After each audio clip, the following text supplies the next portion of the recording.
Welcome to the program. I am your host, Andrew Wilkow. I want to thank up front Kevin McCullough for holding down the fort because I was sick yesterday. All right, it is 8 p.m. here on the East Coast, and maybe you got some hints of this. I didn't yesterday. I had no idea that today Mitch McConnell would announce he's stepping down from Senate leadership. So I stand before you today, Mr. President, and my colleagues to say this will be my last term as Republican leader of the Senate. Now, I would love to give him all the credit in the world for this speech because he brought up his age, 82. He said at that age, he doesn't think he can go on functioning as a leader in the Senate. Maybe it's time for a next generation of leadership. If he's doing that to shine a light on Joe Biden, thank you, Mitch McConnell.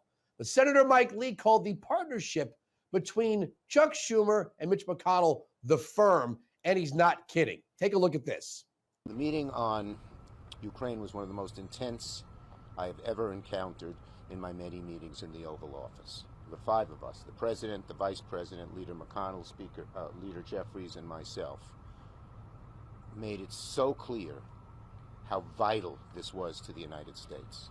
This was so important, and that we couldn't afford to wait a month or 2 months or 3 months because we would, in all likelihood, lose the war. NATO would be fractured at best. Allies would turn away from the United States. And the boldest leaders, the boldest autocrats of the world, the Putins, the Xis, the presidents of North Korea and Iran would be emboldened, thinking that the United States was this soft, fat country that lost its way and would take advantage. So Ukraine first, border 8th or 9th. My first guest represents Georgia's 9th Congressional District, Representative Andrew Clyde. Thanks for joining us. Well, Andrew, great to be with you this evening. You are a combat veteran. Give me your hot take on this meeting that took place in the White House. Is Mike Johnson right to hold out for border security? Andrew, I think that border security is the #1 issue in this country. It is not the funding of Ukraine. It is not taking care of someone else's borders. It's our borders that is the #1 issue here that the American people care about. You know, this is our security. This is our national security. And as we have seen with the illegal invasion coming across our southern border, it has made every state a border state, and it has endangered the American people. So that's what the focus needs to be here, not Ukraine. I know that Leader Schumer, Majority Leader Schumer, he wants to protect the president, and we know that Ukraine probably has the goods on President Biden. But that's not what this country's focused on. We need to secure our southern border. I don't know. Look, I know that there are some people that say not another penny for Ukraine. No one wants Putin to win this war, but Republican, I didn't understand. I don't understand this. Democrats, their focus is Ukraine. Republicans is our nation. I mean, it's not like, well, you give us Ukraine and we'll give you the border. It's all of our border. We're watching people in your state being murdered by illegal immigrants. You'd think that politicians, no matter what their stripes are, would say we have to secure our border.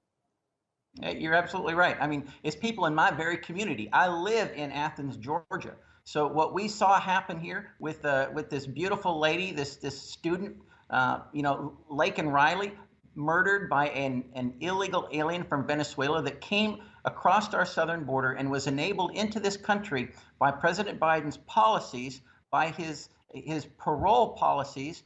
If this illegal alien had not been here, this young lady would still be alive. So this is a tragedy on the American people.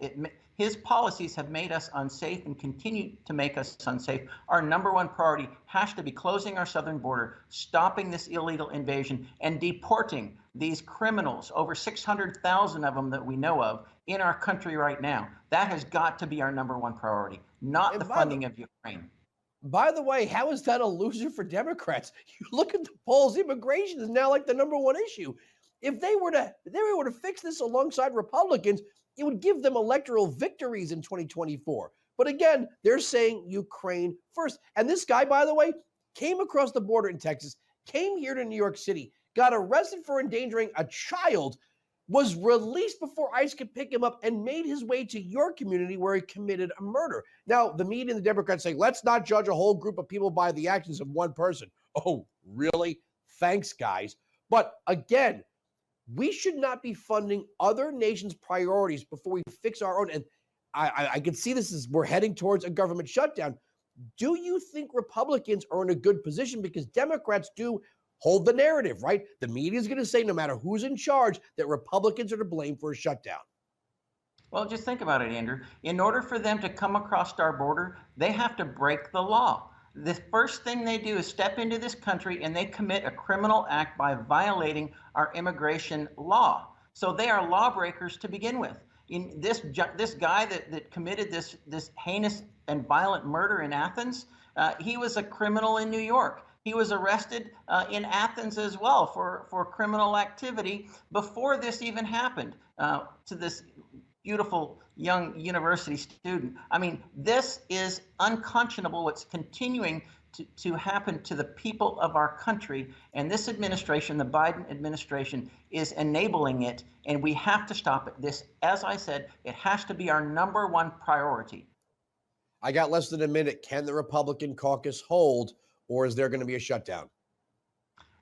Well, you know, if it's on the border, then I think that we need to hold to get border security so that we only fund a government that funds border security. If we're unwilling to fund border security, then I think we need to go into shutdown. I think that's what needs to happen because the American people are demanding border security. We've got to listen to them.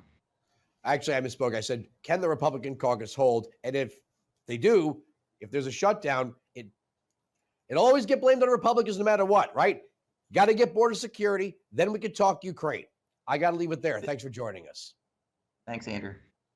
All right, Representative Barbara Lee, the most leftist member of the House of Representatives, she's also running for senator in California, says Donald Trump wants to establish an autocratic government. I would do everything I can do to make sure that Donald Trump is not elected.